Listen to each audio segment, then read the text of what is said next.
আসসালামু আলাইকুম দর্শক বন্ধুরা, কেমন আছেন সবাই? অনেকে আছেন যেনারা ১০০, ২০০, ৫০০ ফার্মি মুরগি পালন করতে চান। তো তেনারা ঘরের ব্যাপারটা অনেক সময় জানতে চান, ঘরটা কী মাপের করবেন, আপনার ঘরের কাঠামোটা কিভাবে আপনারা সাজাবেন। তো এই বিষয়টি আসলে অনেকে বুঝতে পারেন না। ফার্মি মুরগি যেহেতু জাত আলাদা, তো সেক্ষেত্রে ফার্মি মুরগির পুরো নিয়মকানুনই কিন্তু সম্পূর্ণ ভিন্ন হয়ে থাকে। তো যার কারণে ফার্মি মুরগি পালন করার জন্য আপনাকে ঘরটা শুধু ফার্মি মুরগির মতনই হতে হবে।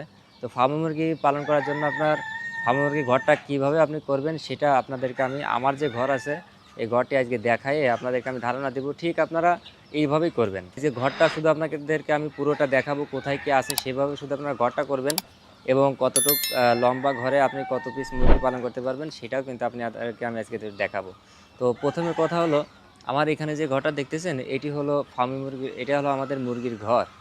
তো এই ঘরটা আপনাদেরকে আমি একটু বাহির পাশ থেকে একটু দেখাই আগে, তারপর আপনাদেরকে একটু ভিতরেও দেখাবো।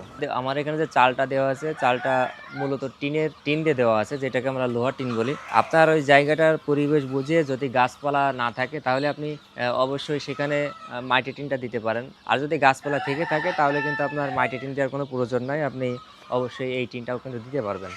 ও একই সাথে আমাদের এখানে কিন্তু রুও ব্যবহার করা। আমরা যেহেতু ঘরটা অনেক স্থায়ীভাবে করছি, তো আপনি অবশ্যই আমরা যেহেতু ঘরটা স্থায়ীভাবে করা উচিত, তো সেক্ষেত্রে আমরাও অনেক স্থায়ীভাবে করার চিন্তা ভাবনা করেছি। আমাদের এখানে কিন্তু রুও দেওয়া আছে, আমরা যে কাঠ দিয়ে রুও দিয়ে দিছি, এই যে রুয়োগুলো দেওয়া আছে, এভাবে কিন্তু আপনি অবশ্যই রুও দিয়ে ঘরটা করবেন, তাহলে কিন্তু আপনার এখানে স্থায়িত্ব বাড়বে।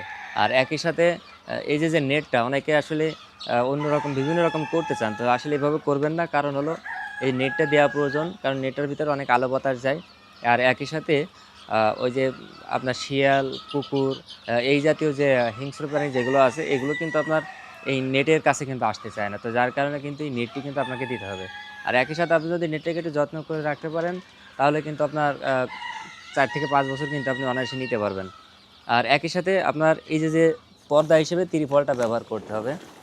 এই যে ত্রিফলটা দেখতেছেন, এটা হলো যদি আপনাদেরকে নামটা বলে দিই, এটার নামটা হলো কোরিয়ান বলে, মেড ইন কোরিয়ান বলে।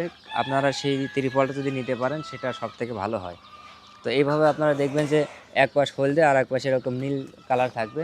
এভাবে কিন্তু আপনারা এই ত্রিফলটা কিন্তু আপনারা দিতে হবে এবং ত্রিফলটা ব্যবহার করার কিছু নিয়ম আছে, আপনাদেরকে আমি একটু দেখাবো। যেটা হলো এই যে এই ত্রিফলটা নিচের দিকে আটকায় দিবেন।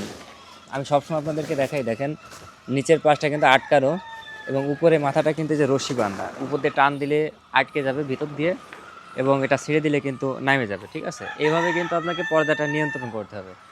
আর পর্দাটা ব্যবহারের নিয়মের কিন্তু আরও অনেকগুলো নিয়ম আছে পর্দাটা ব্যবহার করার। তো গরমের সময় একরকম, বর্ষার সময় একরকম, শীতের সময় একরকম, ঝড় বাতাসের সময় একরকম, মানে পরিবেশ বুঝে আপনাকে কিন্তু ব্যবস্থা নিতে হবে। আরেকটা ব্যাপার হলো, আমাদের এখানে যে চটগুলো দেখতেছেন, এই যে চাটুইটা দেওয়া, এটা হলো যদি অতিরিক্ত একেবারে কোনো সময় একেবারে শীতে কুয়াশায় যদি একেবারে ভরে যায়, তো সেই ক্ষেত্রে আমাদের বাড়তি এই ব্যবস্থাটা করে রাখা, যদিও এটা তেমন একটা প্রয়োজন হয় না, কিন্তু কোনো কারণে হইতে পারে। তো সেই সময় যেহেতু এমার্জেন্সি কোনো সময় আসলে, তো সেটা আমরা এইভাবে ব্যবহার করি।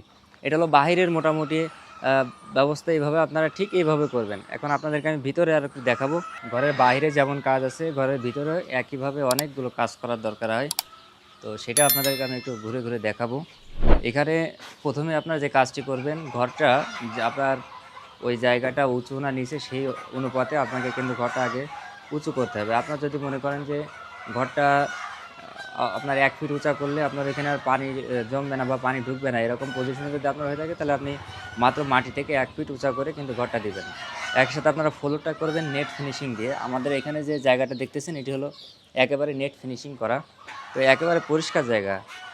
এইভাবে কিন্তু আপনাকে নেট ফিনিশিং করে কিন্তু আপনাকে ফ্লোরটা করতে হবে। এটা কিন্তু আপনি যখন বাণিজ্যিকভাবে করার চিন্তাভাবনা করবেন, সারা জীবনের জন্য যখন খামার করার চিন্তাভাবনা করবেন, আপনাকে আগে ঘরটা সেভাবে করতে হবে যাতে করে ঘরটা আপনার স্থায়িত্ব পায়। তো তাহলে কিন্তু আপনি আসলে লাভবান হতে পারবেন। আর যদি আপনি যদি প্রতি বছর খালি ঘরই করতে থাকেন, তাহলে কিন্তু আপনারা আসলে সেখান থেকে লাভবান হতে পারবেন না। এরপরে যে কাজটি করবেন সেটি হলো ফ্লোর থেকে এই যে ঢাপা বলে, আমরা যেটা বলি ঢাপ, এই ঢাপা আসলে ৭ ফিট হাইট করা, ৬.৫ থেকে ৭ ফিট আপনাকে হাইট করতে হবে। যেহেতু মুরগি থাকে, তেমন আহামরি উঁচু করার কোনো প্রয়োজন নাই।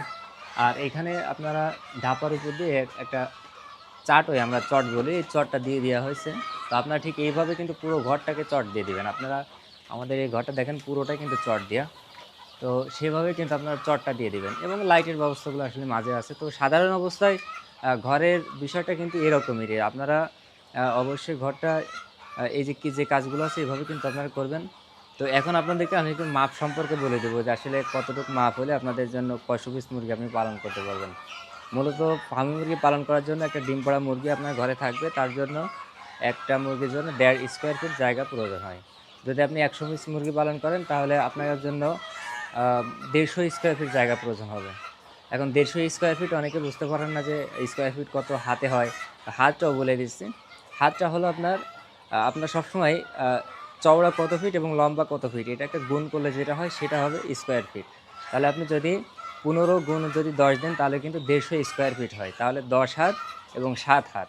এই ১০ হাত বাই ৭ হাত জায়গা যদি আপনারা ঘর করেন তাহলে কিন্তু আপনার ১০০ মুরগি আপনি পালন করতে পারবেন। ঠিক এই অনুপাতে আপনি যদি ৫০০, ১০০০ পিস যদি মুরগি পালন করতে চান অবশ্যই আপনি এই অনুপাতে আপনার মাপ অনুযায়ী আপনি কিন্তু সেখানে আপনার জায়গায় করে নেবেন।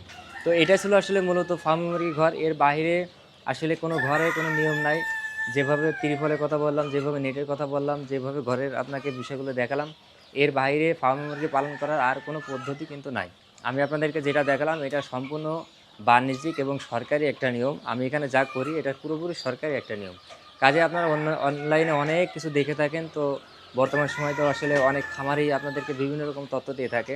তো আমি বলব আপনারা নিজেরা যদি সঠিকটা না বুঝতে পারেন অবশ্যই আপনাদের উপজেলা, জেলা উপজেলাতে প্রাণী সম্পদ অফিস আছে। আপনারা সেখানে যাবেন। সেখানে যাওয়ার পরে তাদের থেকে আপনারা ধারণা নিবেন যে আসলে ফার্ম মুরগিটা কেমন করা উচিত, কী পদ্ধতিতে করা উচিত। তাহলে দেখবেন যে ইনশাআল্লাহ আমার এই কাজের সাথে আপনাদের প্রাণী সম্পদ অফিসের কথার সঙ্গে ইনশাআল্লাহ মিলে যাবে।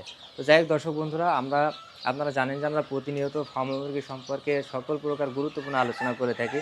তো আমাদের এখানে থেকে আপনি যদি ফার্ম মুরগি সম্পর্কে সকল তথ্য জানতে চান অবশ্যই আমাদের চ্যানেলটিকে সাবস্ক্রাইব করবেন, লাইক করবেন, শেয়ার করবেন এবং কমেন্টসে আপনার মূল্যবান মতামতটি জানাবেন।